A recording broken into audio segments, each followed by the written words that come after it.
Hello and welcome back to Mike Reads the World. Today I am presenting The Parachute Drop by Norbert Zongo for Burkina Faso. This is a dictator novel, the second or third dictator novel that I have read for this project, and the second for the African region in particular, and it won't be the last dictator novel I read either. I look forward to experiencing those Latin American greats in the genre. So, this particular dictator novel is interesting because the author was actually killed by the real-life dictator of Burkina Faso for openly criticizing him in his journalism and writing books like these, which definitely criticize the African dictator as a whole. Or beyond dictator, the post-colonial African president. And so Zongo in this book gives us a fictional dictator of a fictional African country named Watimbo. The name of the president is Guama, of the dictator. So President Guama is he's this very characteristic, arrogant, incompetent at actually doing anything that helps the majority of his people, corrupt, indulges in his sensual pleasures. He calls anyone who's not on his side a Marxist. So he's kind of your more, right-wing, open economy, laissez-faire style of African dictator, as opposed to, say, like this satire of the Zimbabwe situation, which is more of, they took a more left-wing approach. But the similarities between the actual presidents are remarkable, and I think even this book gets at a lot at these sort of divisions between Marxist and capitalist in Africa are just completely nonsensical and only serve to divide people. That's kind of one of the main points. But then, at another point in this novel, he kind of goes on to say that things like he sort of puts voices in certain characters' mouths that definitely could be looked at as quite a socialist or Marxist perspective. So I'm not passing judgment on that by any means, just an observation. So I do feel Zongo, above all, who he sympathizes most are like the students at the beginning of this novel who are being arrested and killed and suppressed by this government, and they're being, of course, called Marxists, and that's the justification for all of the human rights crimes that's done. Order at all costs. We've heard it all before, and that's the sort of situation the book opens up with. The name of the book, The Parachute Drop, then refers to two generals who, as part of a celebration, are supposed to jump out of a flying vehicle with parachutes, but the parachutes are set to malfunction because the president has information that they are conspiring against him. So yeah, it's basically an assassination of these two generals, and from here it kind of progresses very quickly. There's a coup, and this President Guama is forced to flee the presidential palace and into the country with his sorcerer, counselor, and that's another kind of interesting element, is that even though he's kind of this sort of I suppose embracing modernization and laissez-faire capitalism, which is greatly benefiting himself and his small circle of allies, he also kind of holds on to these old traditions and superstitions and keeps that in his politics as well. So this sorcerer, this magician he has going around with him, is actually influencing a lot of his decisions too. But anyway, they flee out into the country, and then Guamak goes through this kind of purgatory through the main section of the book. This is the main section of the book, this purgatory of experiencing life in the rural nature of his country, the bee stings, the wild animals attacking him. He goes through all these hardships, then he ends up at a village where he gets ill, and the villagers take care of him, and he sees how poor they're living. He sees life now from the perspective of his the poorest people in his country, who he did not really serve as leader while he was indulging in all of his sensual pleasures, and so all this while he's being hunted by the military person that took over as president, that did the coup, and so he flees to a neighboring country where he has a political ally, or does he? And that's the thing. So I guess without spoilers, it's I want to talk about a few more things, but it's going to get a little bit spoily. I do just want to say that if any of this sounds dull or sounds like a book that maybe you've heard before, there's 3 really important things that I think make it stand out as a worthwhile read and unique in the genre. And one is that, again, the author actually, walked the walk, and not intentionally, but he was killed for, his convictions and writing this criticism of dictators. So it's in criticizing the president of his country. So it kind of anyone who wants to say that this is Manichaeism or like over exaggerating how bad these presidents and dictators can be when they become corrupt in this post-colonial and even modern, even today, these in developing countries or any country.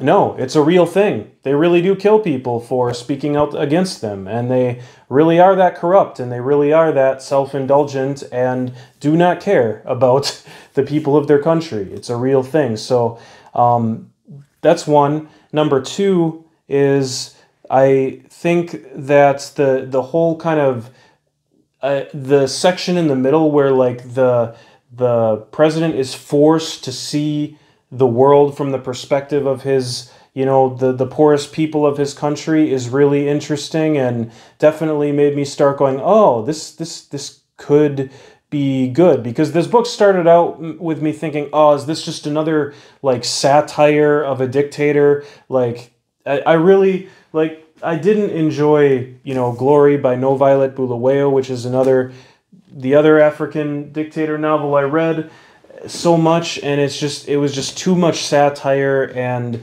there were a lot of reasons I didn't really get into that one. But now that I've read and enjoyed this one, I'm kind of reconsidering some of the criticisms I had of Glory, where, maybe showing things this over the top isn't actually an exaggeration, and is actually the best way to write these books for the populace of these countries. Glory maybe it wasn't written for us. Maybe it was written for the Zimbabweans that have been under this corrupt regime for so long. Maybe the parachute drop wasn't written for us, the Westerners. Maybe it was written for the people of Burkina Faso, and that really changes things. You can't apply your classical standards of Western canon and what makes great literature and so on. This is sometimes books are just written with a raw message that they're trying to get across, and a raw thing that they're trying to communicate, and they're actually trying to change something about the world. And a good example in the United States I can think of is The Jungle by, is it Upton Sinclair? I hope I got that right. But The Jungle, obviously, like, not a fantastic book from a literary perspective, but it changed things. It made an impact, maybe not in the way that Upton Sinclair exactly wanted, but it made a massive social impact. So the parachute drop, I feel like, kind of falls into that category of book a little bit.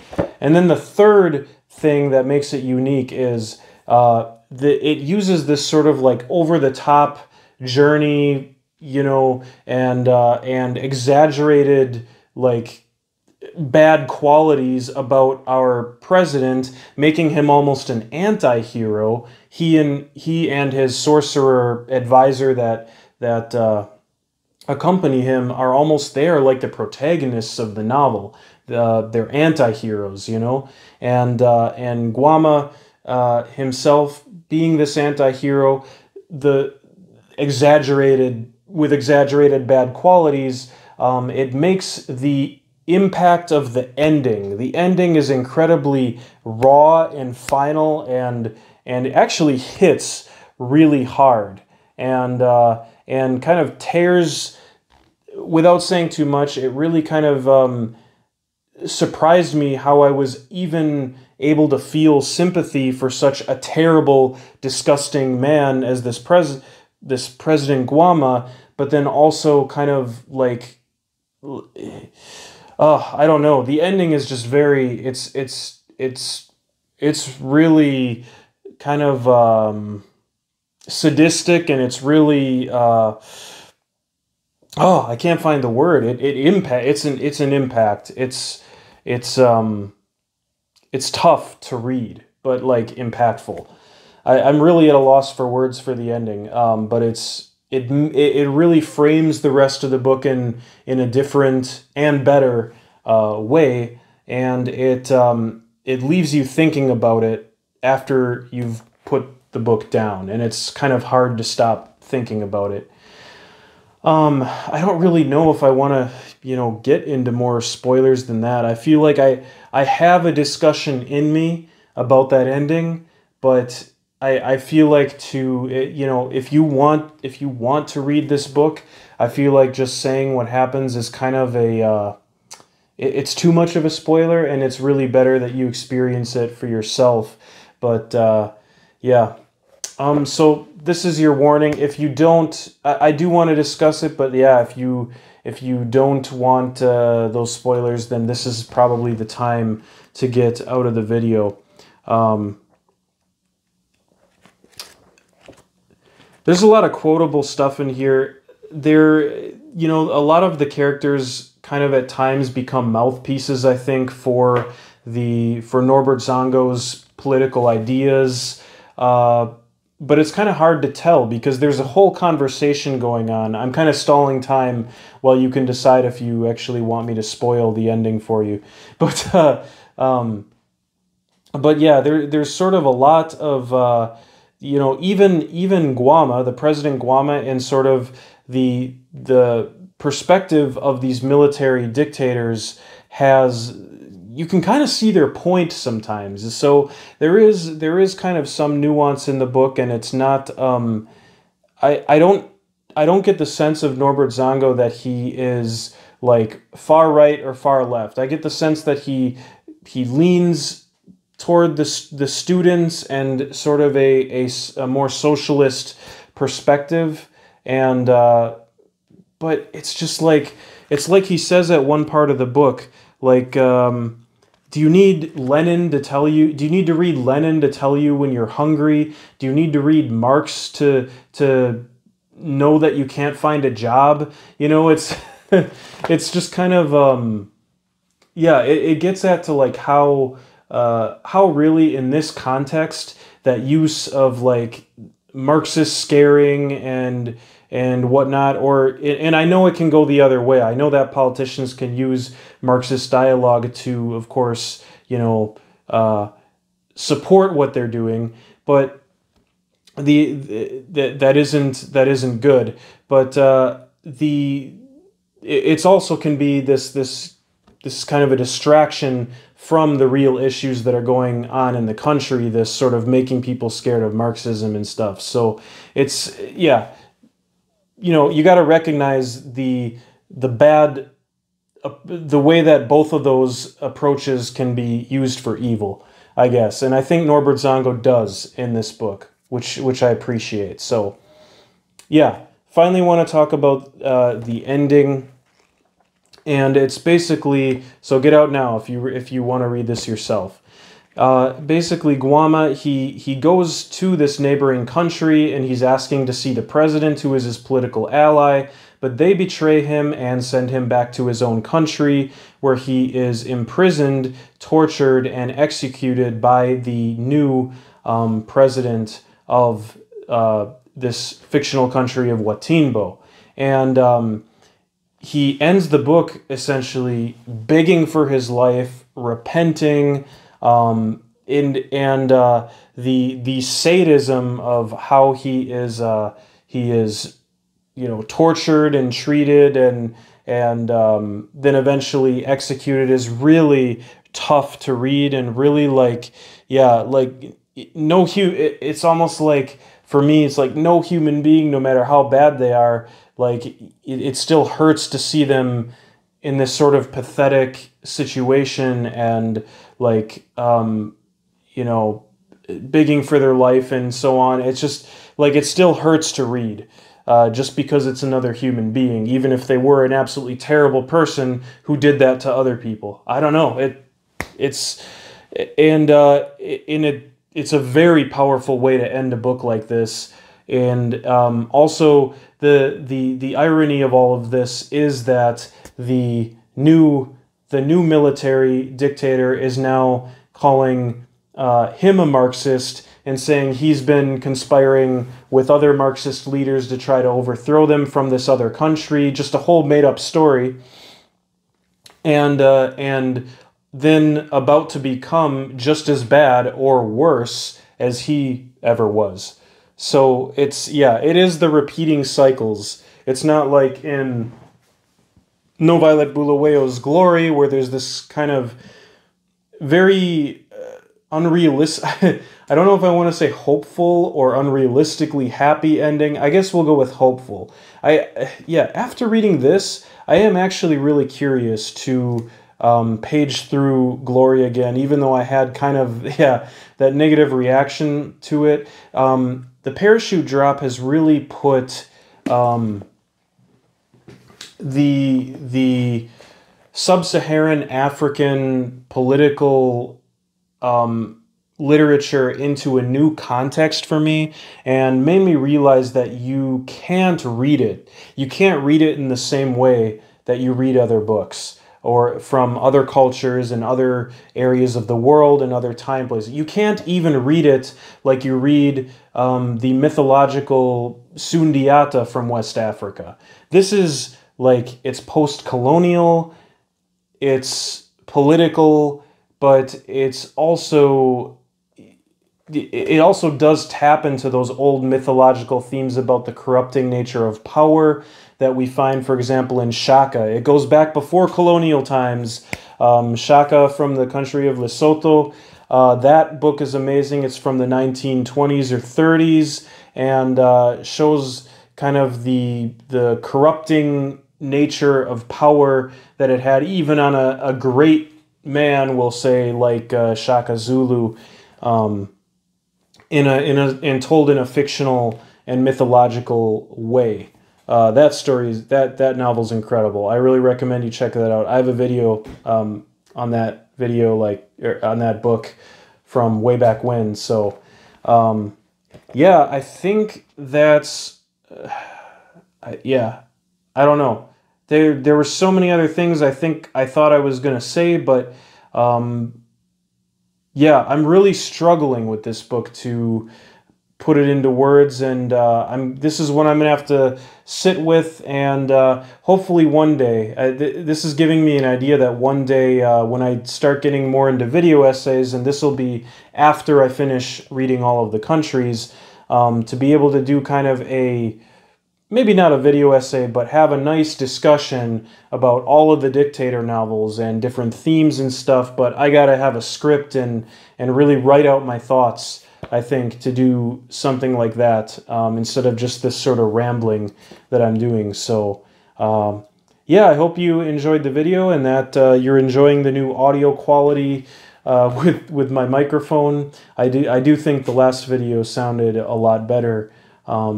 even though if there was a lot of rustling because I was standing up and moving around and stuff. So appreciate you watching and subscribing and supporting the channel. I love to see that it's growing and that people are interested in what I have to say about these books, and hopefully more interested in the books themselves, because the books are the protagonists of this journey, not me. So with that, thank you and have a great night.